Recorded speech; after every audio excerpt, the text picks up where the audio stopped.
Okay. Hi, everybody. Hi, Justin. Hi. Jenny. So Jenny proposed a very good topic that we are just improvising almost as every week. Um, and, and we're gonna talk about if like does feng shui work? Isn't that Like, a good question? Does feng shui work? is it because I dedicated a lot of years of learning and practicing, and I'm Mhm. sure Jenny too. She even wrote a book. Um, so, but still, it's something that we, at least I have at some point, like doubt myself, and I'm sure that everybody, especially people who have been reading and trying a couple things and they don't see a big change in their life, they can discard it like, oh, this I tried this doesn't work. And Jenny, what do you think? Does it work? Yeah, I went through that phase. Does it work? Is this for real? And what does work and what doesn't work? That's been a big question for me. I think, as Dr. Seuss always tells us, it's trial and error and see what works for you. But I think over the years, I realized it's not like an overnight switch. It's not like a magic pill. Oh, Justin, you're frozen. Are you there? Uh-oh. Are you there? He's frozen. Can you hear me? Yeah, I don't know. Well, I'm gonna keep talking. Let's see if Justin cuts out and then comes back Yeah. on. Can you hear me better? I can hear you, but you're not Yeah. moving. Your Oh, image isn't. weather is bad here. It's Oh, there you probably, yeah. So that might be affecting the internet speed. It's are. very Okay. cloudy outside. Okay. So I was saying, what was I saying? I was talking about how, if I believe in feng shui and stuff, but I think there are times when things didn't turn out as I anticipated, but I think that's natural. And I think we need to really see, is it me or is it really my environment? So the goal is to make an environment conducive for me to take action. Because even if I change the environment, but I don't take action, nothing's going to happen. Yeah. So, there's only so much that we can say, well, that's feng shui. I think there's a point where if you don't take action, nothing's going to happen. And in the Tao, or even in the I Ching, it says cause and effect, basically. It's very interesting that you bring that up because I mean, not just the action part, but also the part of misunderstandings that there's a lot of things that seems like they are feng shui and they are not. There's a lot of misunderstood, interpreted knowledge, um, and that also combining with the thing that you said about not acting on it because you Mm-hmm. already have misinformation and then you are like doing it but not doing it and waiting for like something magic happens. It's like pretty much you're not doing anything at all, just and then you're blaming it on, oh no, that doesn't work. So um it's uh, for me it happens a lot in the fact that I have tried to, I'm very strict applying stuff. Like for example, I learned feng shui, and then I started being very square about it. Like, okay, the mountain. We have the mountain aspect. I have talked about. We can look for other previous chats. What are the four features? But we have the mountain. We talk about the hills, uh, uh, um, uh, flatland, and a water. Those are it's not literary, but it's a ideal model for a landscape design. So ideally, you want to build a house in the flat and all that. We have talked about it a lot, and then I started seeing oh, this place has no mountains, no good. Oh, this place has no, oh, like, I've been, even my desk, like right now where I have my computer sitting on, I don't have a Mm-hmm. mountain behind me. And I talked about this, about like two conversations 2 weeks ago, about how I Mm-hmm. rearrange my room, and I don't have a mountain. But a couple years ago, for me, it was no. If I don't have a mountain, I will not be productive. Like that. Like I cannot do Black it. and I white need to be for you. in a certain position, and not not everybody has this kind of knowledge. It does improve, but also it depends on the purpose of what you do. Right now, my setup is perfect for what I do. I can fix my stuff, my drones. I use my laptop once a while, and it don't take much space because I'm in my bedroom right now. I don't have like a separate office here in the house. So this application, this setup, Mm-hmm. it's perfect for me right now. And Mm-hmm. it took me a while because to get here, I had to break some feng shui laws. And it's Yeah, not law, and fundamental. that's the thing. That is not, it gotta be, depends on the scenario and depends on different factors when you apply it and how hard you apply it. And I could have said in the past, oh, feng shui does not work because I'm not being productive and I have a mountain behind me. I Mm-hmm. have the support behind my desk, but I'm not Mm-hmm. being productive. But Mm-hmm. yeah, I had the mountain, but to get the mountain, I sacrificed many other aspects of my bedroom. And now I got in this balance part in the yin yang. Okay, I have nice space. It feels good. You can come here, blah blah. I don't have the mount, but I don't need it here. It's not necessary. And for me to break, to understand more that life is not as strict, and feng shui, we study the flow of life pretty much. And that flow of chi, of energy that we analyze in spaces, is how life is. The DNA is not straight like a ladder. It's curvy and it twists. So, when we start seeing things like that, because feng shui we apply, we study life, we study chi, we study all this. So we must apply how nature behaves in Mm-hmm. our daily life. Even though we're nature, we somehow humans are not able to do it. It's something that we We do it. We babies and forgot. kids they do it, but at some point, like we deviate and we start living as strict rules, We're, and that's my we're, point. I was being too strict. Oh, sorry. I understand. I understand. I think when you learn in the beginning, you become very regimented, like you say, strict. Oh, I can't do that. That's against feng shui. I can't do this. And then, but, even when I do design work, it's the same thing. You should have this, and this will is better. But in this, sometimes you have a house and you can't change things because of how the house is built, or you know there's certain pipes in the wall and you can't move it. You can move it, but it's going to cost a lot of money and it's not worth moving.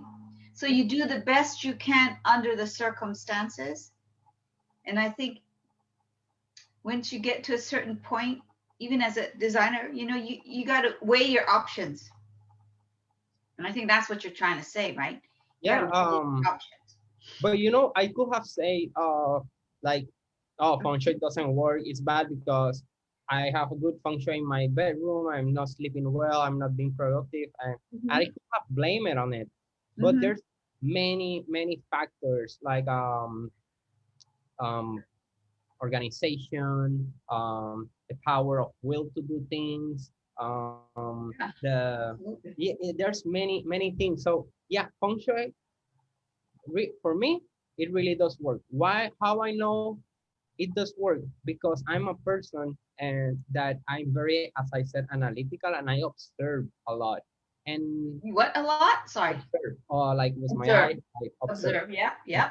Yep. And I have noticed a pattern in things that can be considered successful and things that are not. And you can say, oh, this is a successful model. Like this is work. Like in logo design, especially since I'm a graphic designer, I've seen it a lot.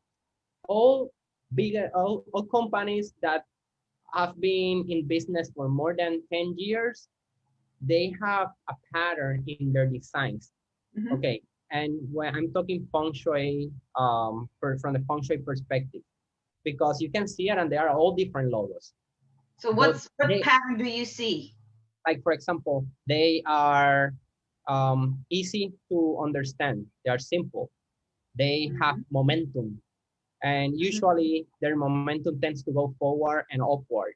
They don't take you down like, for example, a logo and an arrow going down, like a elevator company. Oh, we have an elevator company and put the arrow down. Yeah, their chi is flowing down. Your company is going down. Why don't you put elevator, elevate upward?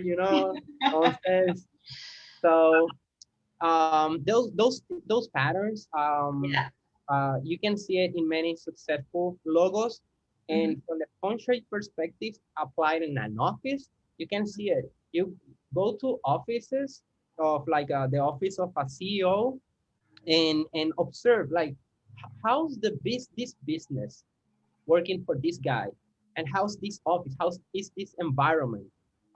You walk in a neighborhood, how's this house like, oh, why this corner, every business that they put there goes bankrupt, and next year we have a new business, and it's been like that for 10 years. Hmm. So when you start observing, you create the awareness, and then suddenly you start seeing patterns in things that works and things that don't work. And all this can be explained from form school feng shui perspective.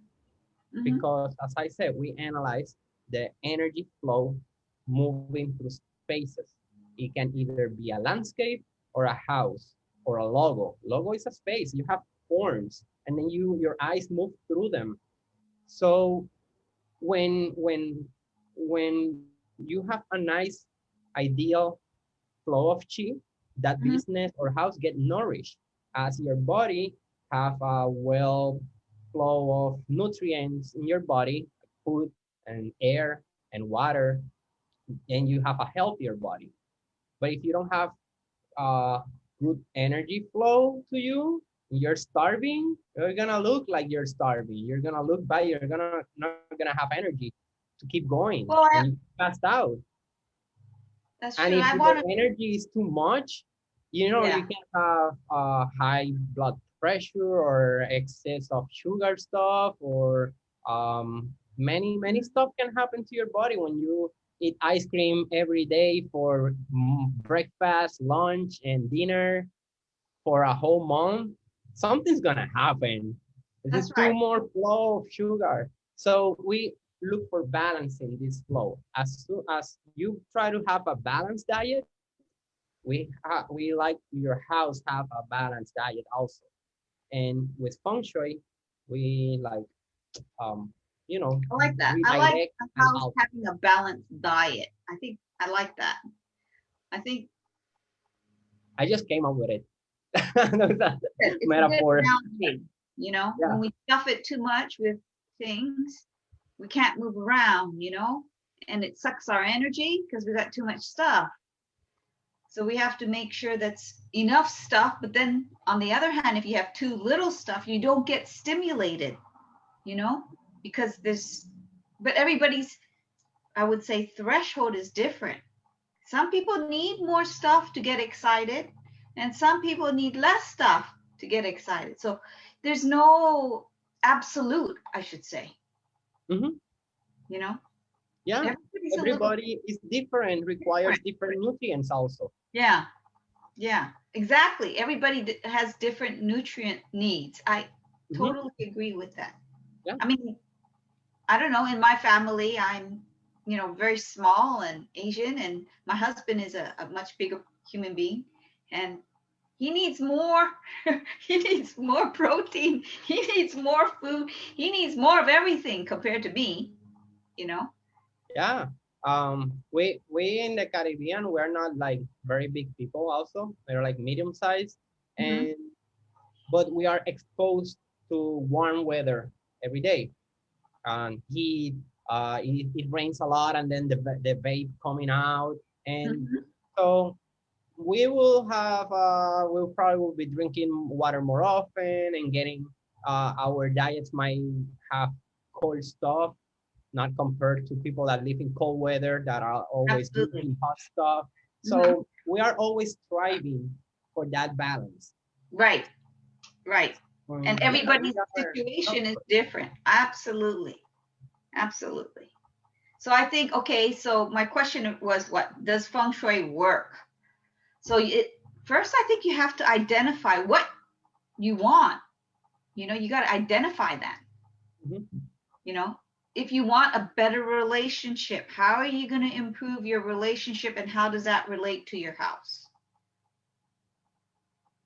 Right. Mhm. So Yeah. I think you just can't say, well, um, it just doesn't work. But if you're not specific enough, what doesn't work and why doesn't it work? And what have you done to try to make it feng shui compatible? I think those are the questions that we need to ask, you know? Mhm. Yeah. Uh, for I'll put it I want to put it in other words for we I try to always um not measure things but see things as the yin yang concept, Okay. the yin yang logo. Mm-hmm. So in the yin yang we have two aspects. They are equally, they look alike, they are a mirror of each other, right? But there's one black and there's one white. So there's one that Mm-hmm. represent the aspects of life that you don't get to see, and there is the white one that represents all the aspects in life that you get to see. Now, what we do in feng shui, maybe you have as the example that you brought. There's issues in your relationships, and every couple that you have, same issues. I'm not a psychologist. I cannot say, oh, you need to change this aspect of your mindset to fix that problem. Mm-hmm. But if we change the flow of your environment and some aspects of the place that surrounds you, Mm-hmm. I'm not changing the things that you don't see as your mind. I'm changing the exterior, but that since both are a mirror, you change one of the yin yang aspect, the other one will change by default. Right. So if you change mentally, your environment will change. If you change your environment, you will change mentally. Right. So, and that is a law. Like that is something that no one can argue it. Like you Mm-hmm. can put a kid from this very poor neighborhood and you move it to this high class, very rich neighborhood, and that kid will have a different mindset compared to all the kids that he was living with before you move him. Change environment, change, it will change you at some point. You Mm-hmm. live in the city, move to the country for a year. You will start to see life very different. You're more Right. connected with wildlife. At night, you don't hear cars, very That's right. sounded. It can be so stressful also because if you're used to noise and then suddenly you don't have to, and you're living on your thoughts, you can hear yourself every second. And it can be overwhelming for people that are not used to it, but spend a year doing it as a retreat. It will That's change right. you. There's no good or bad. It's just what you want and what matches your lifestyle to encourage you to live your life fully. Mm-hmm. You know, I think people have misconceptions and they think, well, feng shui is about just bringing good luck. But that's just a very simple statement. And I think that tries to encompass everything, which it doesn't really. You have to be a lot more specific and you have to think about really what you want, and how to enhance it. I think that the part that brings you good luck, I think it happens. It happens because um when you change your environment, when you have good feng shui, you Mm-hmm. feel good. Like when you clean your house, you feel good. Yeah, see, That's a fact. You clean your yeah, house, you that's go a fact. in, you have your bed nice and your bedroom clean and nothing on any surface, countertops and all that, all clear stuff, you get to feel good. And when you feel good for a long period of time, Mm-hmm. you start to create good things in your life, good events, because you're manifesting that. Your gene side is manifesting yang things, you know. So then suddenly people see you and you're smiling at work in the morning and people get to smile back, and that makes you smile more because, hey, I noticed people are smiling to me more often. Yeah, because you're smiling more often, you know. So yeah, it will bring you good luck, but it's not as as something random. It would just make things flow better for you because you feel better. You feel good, you attract good things. So if you're bad, you feel bad. And saying bad, like I don't know, like you're not having a good day and everything bothers you. You're touchy, you're like, like But I I, think sometimes also, I don't know about you. Have you felt this? But sometimes, my space is pretty organized. Um, but then I feel stuck. You know, I have days when I'm just stuck. Like, why can't I get out of this stuck situation? You know, um, and I have to. And it's not my space. It's me. My space is pretty okay. From a Mhm. feng shui perspective. It's like a personal stuck thing. So I think there's a lot of things that we have to kind of not only think about our space, but it has to be a bigger picture too. So not only your space, you got to think about your health, your physical health, like you say, what you eat, you know. So I think feng shui is just one aspect of your life, but there are other aspects in your life, your mental health, your physical health, your relationships, your Mhm. house. There's many compartments. Yeah. Mhm. And feng shui is just one part of that compartment, but it influences the others, but it's not the whole thing. Mhm. Yeah, it is a knowledge that if you're aware of it and you can use it, you can use it in your benefit because you Yeah. know. But also, if you don't have the knowledge, but there's people that I have mentioned this before that ask me for consultation. I go to their houses and it's perfect. It's what do you want me to tell you? You have good feng shui. Everything is good here. Like I don't know. I want to live here. So there's people that unconsciously they get attracted to those places, or they just the necessity you start fixing stuff and then suddenly in your inner part of you took over and had good feng shui, you know, because you were resonating with that vibration.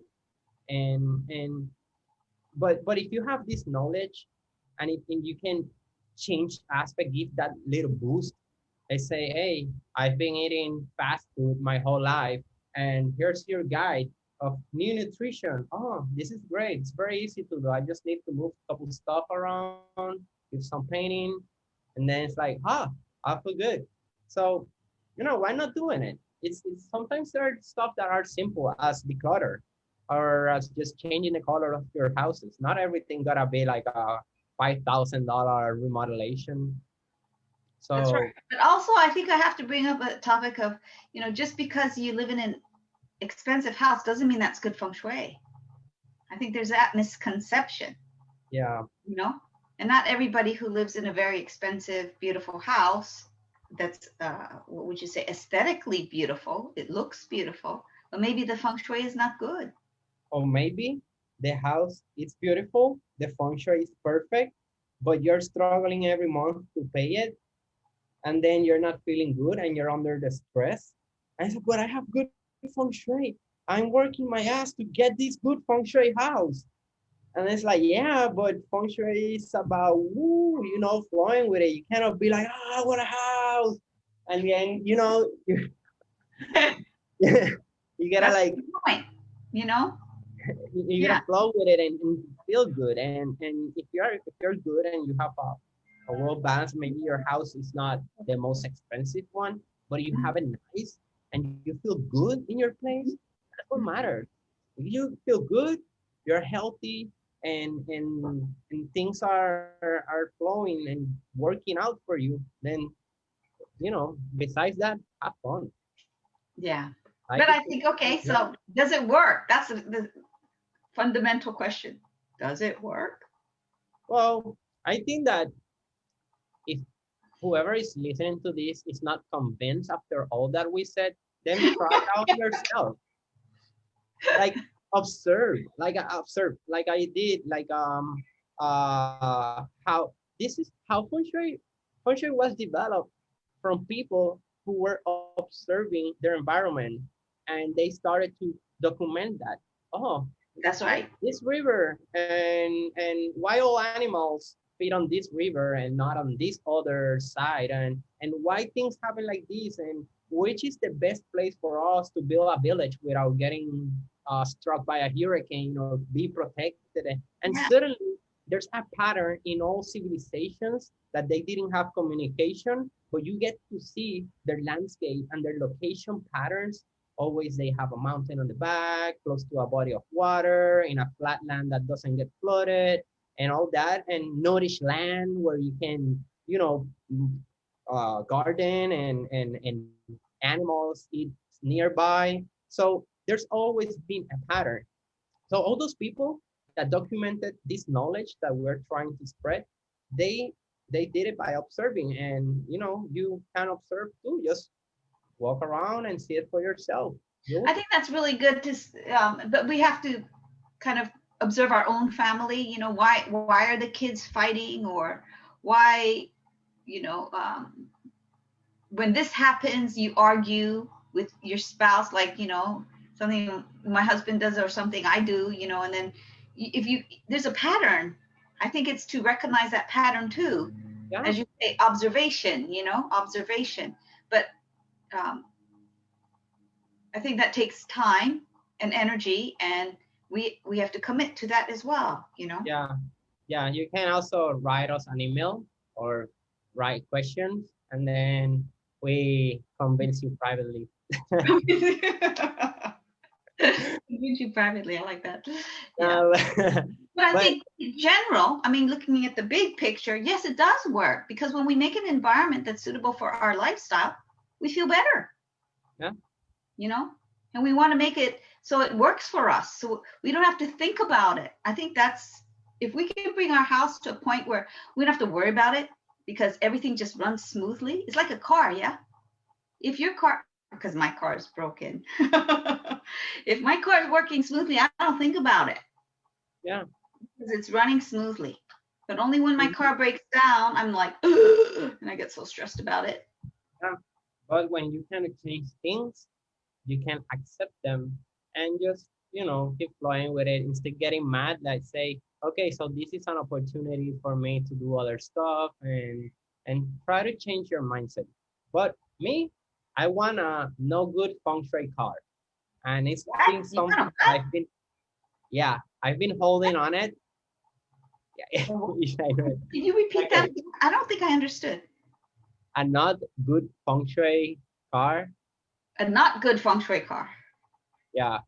Okay, I live in an island where Okay. the roads are not very good. Like we use very crappy materials to build stuff, and here it rains a lot, and roads are just messed up. There's a lot of potholes. So Okay. since I'm a little kid, I always wanted to have a very sporty, nice race car, and I've never got it because I surf all the time and I get on the sand and go off road, and I don't care about my car. I just drive around the island. I can go from here to the west coast and come back same day. I don't care. I move a lot. I hit a lot of potholes also, especially when it rains. You don't see them. are hidden under the water. But you know, I'm gonna get it. I'm gonna get my sport car, even though even if I break the wheels out of it, what I don't want to keep waiting. Like then I'm gonna be like an old guy in his porch. Oh, I want my porch now.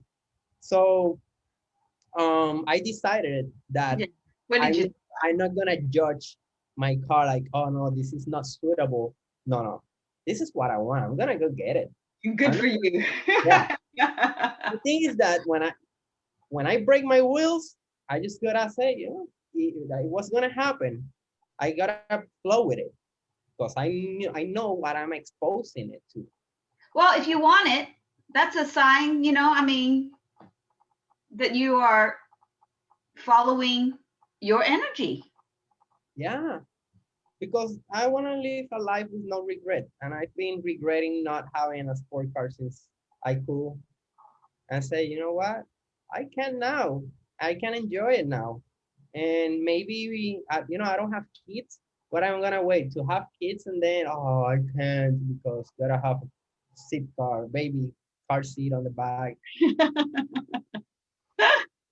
Enjoy your time as when Yeah, you're single. it's gonna be fun though. But But whatever you have, if you do have children, if you don't have, I mean, there's always something you can enjoy in yeah, that situation, so it doesn't matter. yeah, There yeah. are other, there are other joys when you have children. I always try to be practical. Like, okay, for my lifestyle, to be practical, I must get this kind of vehicle or house or whatever. I always want to be practical, but Yeah. there's this conflict between desire and practical. And I'm Yes. trying to balance those two. I can really relate to that. Really, really, really. I'm so practical that sometimes it's really not good for me. You know, I can so relate to that. But Yeah. I think, this is where I say that it's a good feng shui decision, even though maybe the car is not practical, but Yeah. I'm flowing with my feelings. I'm flowing with how I feel and the things that I want. And I don't have to make a big thing about it because if I don't like the car, I can just sell it next month and change it. It doesn't matter. I don't have to sacrifice 20 years to wait to have this dream. No, I can just get it now. It's too rough here for it. Then just give it away and get an SUV again. I don't mind. But what I'm saying is that don't like negate that desires, that Mhm. inner desires that you have because of good feng shui or because what other people might say. If you really desire something, flow with it because that's good feng shui. We don't try to block the river, we try to flow with it. That's And true. you don't have to flow with society's river, but you must flow with your inner river. Yes, that's a really good point. I think too much we flow with society, and society is, man-made rules. But Yeah, feng shui is we try to flow with nature, enjoy and nature. follow nature's rules. So good luck to everybody in following your own desire with no Yeah. regrets. No regret. I like that. No regrets. Does feng shui work? Yeah, follow your own desire with no regrets. No regrets. That's good. That's the answer. Okay. Well, thanks, Justin. I enjoyed Thank that. you. See you Well, next. thank you, Jenny. Jenny, your car will be working fine. I hope so. Yeah. So have a good day. Thank You you, too. people, for listening, Yeah, and for fix letting your us to drones. come. Fix your drones. Okay. Thanks Have a for good one. watching. Bye.